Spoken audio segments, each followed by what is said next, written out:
All these religious people can't understand why if you stopped believing in God tomorrow, you don't go out and do all these horrible, immoral things. Which means if suddenly people stopped, realized there was no God or stopped believing in God, that's what they would be doing. They'd be going out and running around and committing all these crimes and doing all this horrible stuff. Whereas the people who are atheists or agnostic or secular or non-denominational of some sort, they live moral lives for reasons other than because God told them not to. And therefore their convictions are a little bit more secure, and they're not at risk of suddenly tomorrow realizing that everything they believe in might not be true and going out and doing all this horrible stuff. Exactly. That's the consequence. And I kind of worry about people who have so much of who they are built on a foundation of because I told you so. Of religion and because of God. Because, again, start doubting that religion, then they question everything to do with their being. Absolutely. And that's a very scary thing. Steve, you there? Yes, I am. How are you doing? I'm fine. I'm a strict agnostic, and I just had a few questions for the people listening out there. Okay. I'm sure the three of you will concur with most of what I have to say. I remember being 10 or 11 years old and sitting on my mom's lap, and she said, you know what, Stephen? Jesus loves you. And even though I was named in the Unitarian Church and we were supposed to be pretty secular, she told me this. And I remember asking her at 10 or 11 years old, did he tell you that? And she had a very stumped look on her face. And she's an intelligent woman. She's not likely to have that look on her face. But she didn't have an answer, and that's when I really first started to doubt. And many of my friends who are agnostics, who always have been doubters, agree. But most of my Christian friends, who tell me I'm probably going to hell, of course, say, you can't doubt God. And I go, well, I'm not. I'm doubting you. Yeah. People need to understand the difference between questioning God and questioning mankind and his theories, which is all religions are. Yeah. An attempt to either explain it, to curb behavior, or to make people feel better about why they're here, why bad things happen, why we die, whatever.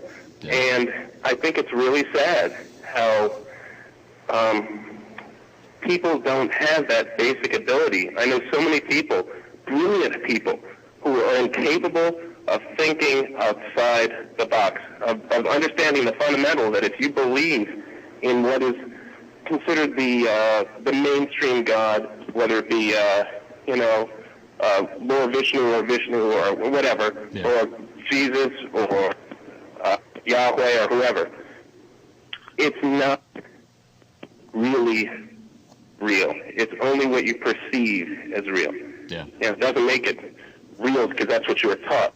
You're not believing in God, you're believing in man because they're the ones who told you about God. Yeah. Yeah. Yeah. And I had a debate with someone about this the other day, and they said, it's ironic, my father's on the other line. He recently converted to Catholicism, and he's Jewish too.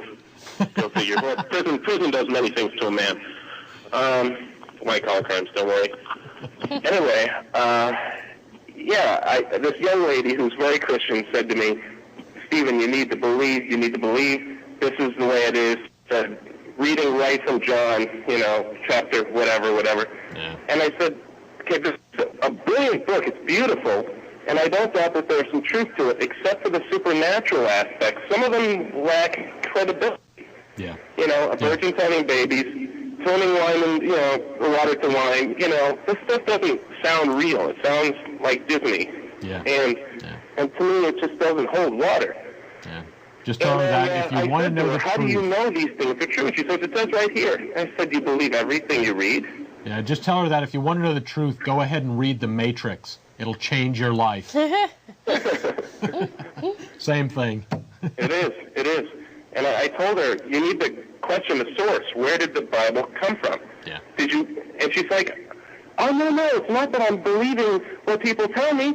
I'm believing in God. I'm like, well, where did that story come up where did that come from? Did you come up with this on your own? Yeah. You have to go back, question the source. Yeah. Ask yourself why you really believe this. Well, there are stories that, like in the Old Testament and in the, some of the rabbinical writings, that there were these special herbs that some of the high priests would use to help them hear God better. Sure. I saw God once. I did a ton of acid and took What's some of those herbs? I took a nitrous hit. After 3 hits, yeah, I saw God too. But does that make it real? Exactly. Yeah.